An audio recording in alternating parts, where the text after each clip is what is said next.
Break free from comfort zones. Most people live their entire lives confined within invisible walls, comfortable routines, predictable outcomes, and safe decisions. It feels good. It feels secure. But here's the truth. Comfort zones may keep us safe, but they also keep us small. In today's fast-changing world, staying comfortable can be a silent trap. Technology is evolving, opportunities are multiplying, and challenges are reshaping every industry, every relationship, every personal goal. If you're not growing, you're falling behind, and comfort zones are the enemy of growth. 1. Understanding the comfort zone trap. Let's start by getting clear about what a comfort zone really is. It's not just a place where you feel physically relaxed. It's a mental state where your behaviors follow predictable routines that minimize risk, reduce anxiety, and give you a sense of control. In this zone, you avoid the unfamiliar, sidestep discomfort, and rarely challenge yourself. It sounds harmless, but staying here too long has a cost. Psychologically, the comfort zone creates a loop.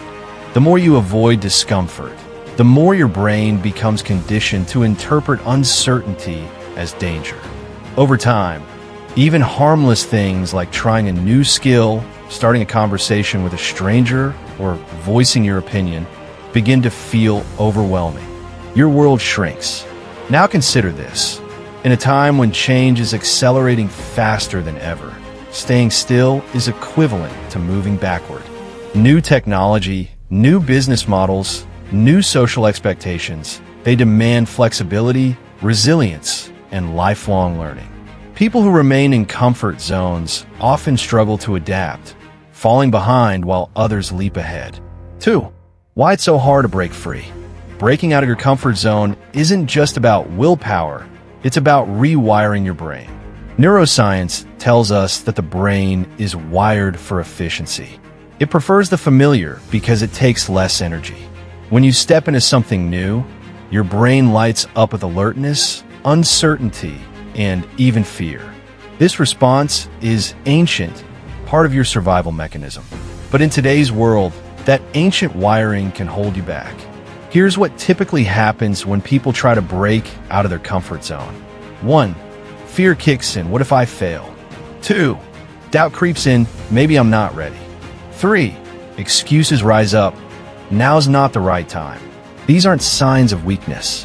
They're signs that your brain is doing its job, trying to keep you safe.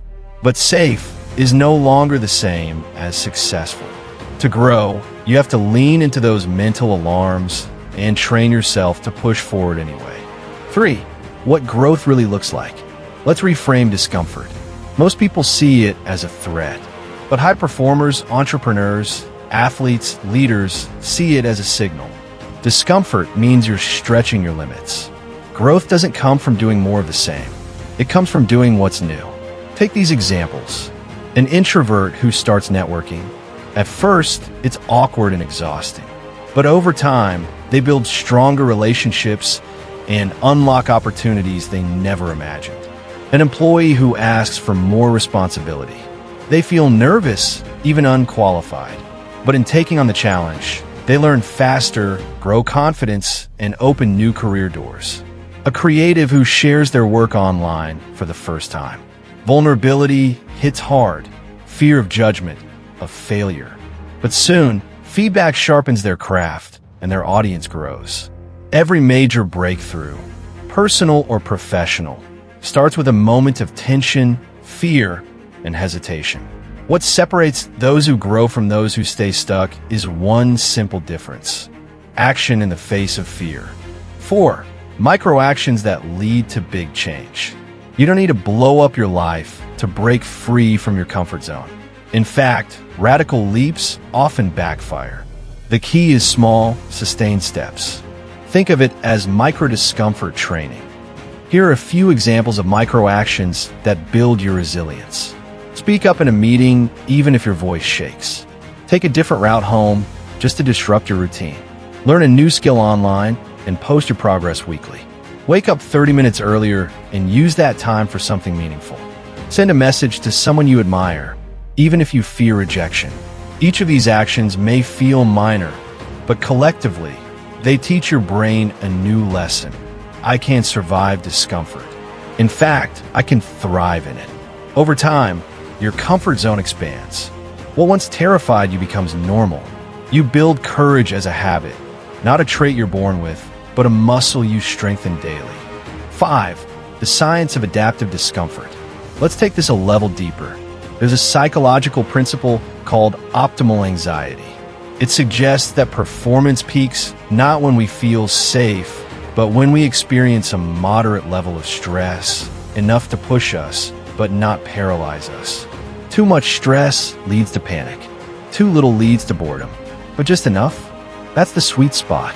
That's where learning accelerates. Elite military units use this principle in training. So do tech startups. So do high-level performers. They don't just work hard. They intentionally operate outside of their comfort zones, but within their capacity for growth. In fact, many successful people schedule discomfort into their lives. Athletes train harder than competition requires. Entrepreneurs pitch ideas before they feel ready. Writers publish drafts before they feel perfect. Leaders ask tough questions and face criticism head-on.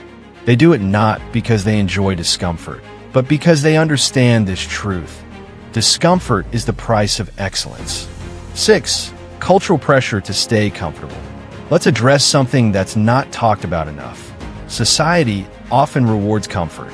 We're constantly sold convenience, ease, and speed. We're told to avoid burnout, stay relaxed, treat ourselves. There's truth in that. Rest matters. But when comfort becomes your default, when it's used as an escape instead of a recovery tool, it becomes toxic. Think about how often we stay in jobs we've outgrown, avoid honest conversations, numb stress with distractions, settle for good enough in relationships. These aren't life or death decisions, but over time, they shape a life of quiet frustration, a life where you feel stuck not because the world is unfair, but because you never challenged the parts of you that needed to evolve. 7. Building a life of growth. So what would a life beyond your comfort zone actually look like? You'd wake up with clarity, not because everything's easy, but because you know what you're working toward. You'd feel alive, even when things are hard, because you're growing.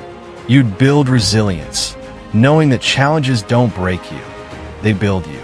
You'd attract opportunities because people are drawn to those who take bold action. And most of all, you'd live with regret-proof courage, because even if you fail, at least you tried. At least you grew. It doesn't happen overnight, but it does happen when you commit to choosing discomfort over stagnation, one day, one decision at a time. If this message resonated with you, don't just keep it in your mind, put it into action. And if you're ready to keep growing, hit that subscribe button and join us here on 10 Minutes Greatness. We're building a community of people just like you, courageous, committed, and determined to live beyond the ordinary. Let's grow together. See you in the next video.